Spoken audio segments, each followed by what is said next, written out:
안녕하세요. 코인우먼입니다. 오늘은 12월 17일 토요일입니다.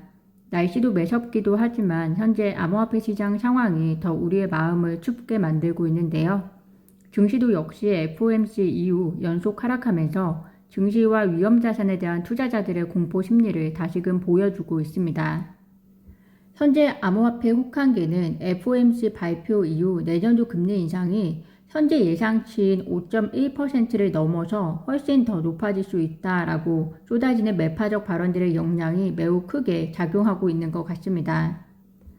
또한 FTX 파산이 업계의 연쇄 파산도 이전에 암호화폐 업계에 또 다른 방식으로 불안감을 제공하고 있는데요.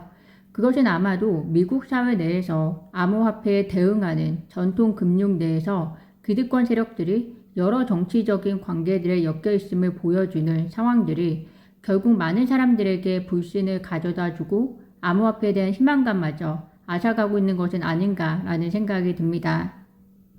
다양한 퍼드와 함께 바이낸스에 대한 공격은 바이낸스가 세계 최대의 암호화폐 거래소의 입지를 가짐으로써 그만큼 점유율이 굉장히 높기 때문에 안전성에 대한 여러 우려와 또 이를 확인하기 위한 과정에서 꼭 필요한 것일 수는 있다는 생각이 듭니다.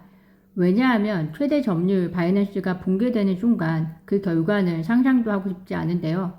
그럼에도 불구하고 바이낸스에 대한 공격이 일부 믿을 수 없는 투자가나 또 정치가들 입에서 나온다는 사실은 마냥 좋은 의도만 있다고 보여지지 않기 때문에 이 부분이 좀 안타깝습니다. 다행스럽게 바이낸스 11 암호화폐 출금량이 감소하고 있어서 투자자분들에게 뱅크런 우려를 아주 조금은 낮춰준 것 같은데요. FTX 샘 뱅크먼 체포 시기에 대한 소식 역시 그렇습니다. 잘 아시다시피 샘 뱅크먼은 하원금융위원회 청문회에 참석하기로 되어 있었습니다. 그렇지만 청문회 몇 시간 전에 체포가 되었는데요. 이에 대해서 오늘 충격적인 주장의 기사가 있어서 공유드리면 미국 하원의원 데이비드 준에 의하면 SEC가 샘 뱅크먼이 의회 청문회를 참석하는 것을 막기 위해서 샘 뱅크먼을 체포했다고 주장을 하고 있습니다. 구독자분들도 잘 아시겠지만 SEC 게리 겐실러는 암호화폐 업계 내에서 유독 샘 뱅크먼과 미팅을 2022년에만 3차례 정도 진행을 했었습니다. 그래서 이번 청문회에서 아마 여러 가지 질문 중에 하나가 샘 뱅크먼은 SEC와 게리 겐실러와 미팅을 하면서 어떤 내용을 주고받았는지에 대한 자세한 내용을 요구했을 텐데요. 데비드 슨 의원에 의하면 샘 뱅크먼에게 SEC와 겐실러에 대한 질문은 필터링이 될 수 없었을 것이고 샘 뱅크먼의 답변이 어디로 튈지 모르기 때문에 체포 시기를 그때로 잡은 것이다 라고 이야기를 하고 있습니다. 샘 뱅크먼의 체포는 바하마 단독에 의한 것이 아니라 미국의 협력에 의해 진행된 건인 만큼 많은 사람들이 왜 청문회가 있는 날 체포가 되었을까 의구심을 가졌었고요. 이에 대한 여러 가지 시나리오 중에 하나로서 밝혀진 내용인 것 같습니다. 이게 만일 정말로 사실이라면 SEC는 업계를 위해서 미국에서 가장 먼저 해체가 되고 새로이 짜져야 되는 것이 아닌가 싶은데요.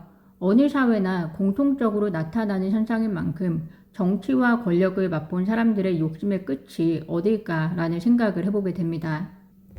카르다노 CEO 찰스 호스킨슨이 이야기했던 12월 15일 리플과 SEC 합의가 결국 해프닝으로 끝나자 찰스는 최근 동영상에서 앞으로 XRP와 관련된 어떤 논의도 하지 않겠다라고 이야기를 했습니다.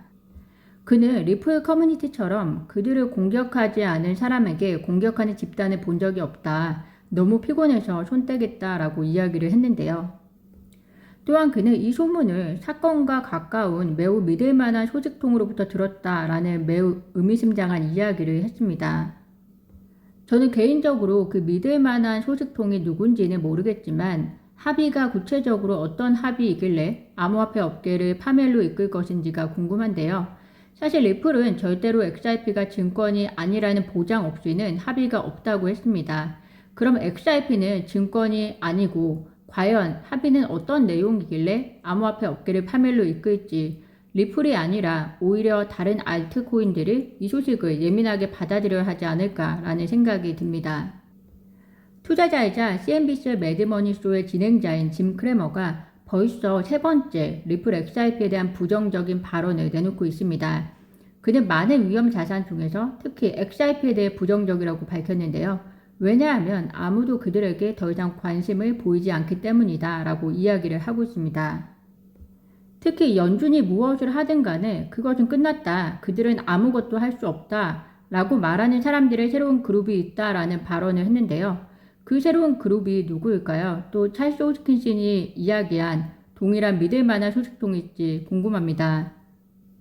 짐 크레머가 이야기하는 새로운 그룹이라는 것이 일반 우리 투자자 같은 사람들은 아닐 텐데요. 분명 정계에 속한 그룹일 텐데요.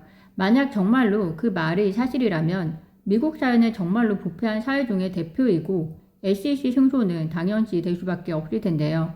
그래서 저는 이 소송이 미국 사회의 모습을 더 잘 들여다볼 수 있는 계기가 될 것이라 한편으로 또 그런 면에서 그 결과가 매우 기다려집니다. 이런 짐 크레머의 발언에 대해서 트윗에서도 많은 말들이 오가고 있는데요. 어떤 사람은 우선 그가 말하는 것들의 98%는 틀렸다. 그는 최근 인플레이션이 끝났다고 말했고 연준이 금리를 25bp 인상할 것이라고 했지만 연준은 인플레이션이 끝나지 않았다고 말했고 금리를 50bp 인상했다라고 하면서 그의 말이 전혀 신빙성이 없음을 이야기를 하고 있습니다. 짐 크레이머는 최근 또 바이낸스보다 도박 사이트 드래프트 킹스에 돈을 맡기는 게 더 신뢰가 간다 라는 트윗을 했는데요. 참 비교할 데가 없어서 도박 사이트에 비교를 할까라는 생각이 듭니다. 뿐만이 아니라 샘 뱅크먼에 대해서도 다음과 같은 말을 했는데요. 샘 뱅크먼이 유죄를 인정하지 않는 한 유죄가 입증될 때까지 무죄이다. 그런데 그는 권리를 포기했다. 그것은 옳지 않다. 이에 대해서 리플 커뮤니티 대표 존 티튼 변호사는 옳지 않은 것은 그의 절도, 사기, 횡령, 선거자금법 위반, 돈 세탁이다. 당신이 주장하는 것이 무엇이 옳지 않다고 하는 건지 이해가 안 간다라고 이야기를 하고 있습니다. 짐 크레이머 같은 사람들이 이런 이야기를 한다는 것 자체가 결국에는 암호화폐 투자자분들의 희망을 앗아가는 것인데요. 물론 거래소 등과 같은 투자처에 대한 불안도 있지만 뿐만이 아니라 결국 힘과 권력, 공정하지 않음에 대한 불신 속에서 희망을 잃는 것도 상당 부분 있다고 생각을 합니다. 부는 기관이 그리고 기득권이 준비가 되고 그들이 우선순위가 되었을 때 쟁취하는 것이 아니라 합리적인 개미 투자자분들에게도 기회가 제공될 수 있는 바람직한 환경을 우선적으로 만들어가는 것이 더 필요할 것 같습니다. 그러기 위해서는 합리적인 규제가 필요하고 또 그러기 위해서는 더 필요한 것이 입법자들 그리고 정부기관의 깊이 있는 공부가 우선이 되어야 투자자와 그리고 일반 사람들에게 신뢰 있는 가이드를 줄 수 있다라고 생각을 합니다. 오늘 제가 준비한 소식은 여기까지입니다. 추운 날씨와 그리고 시장이 녹록지 않지만 오늘은 좀 더 주변의 소중한 사람들을 챙기시면서 따뜻한 시간 보내셨으면 좋겠습니다. 오늘도 영상 시청 진심으로 감사합니다. 구독과 좋아요, 알림 설정은 코인 우먼에게 큰 힘이 됩니다. 감사합니다.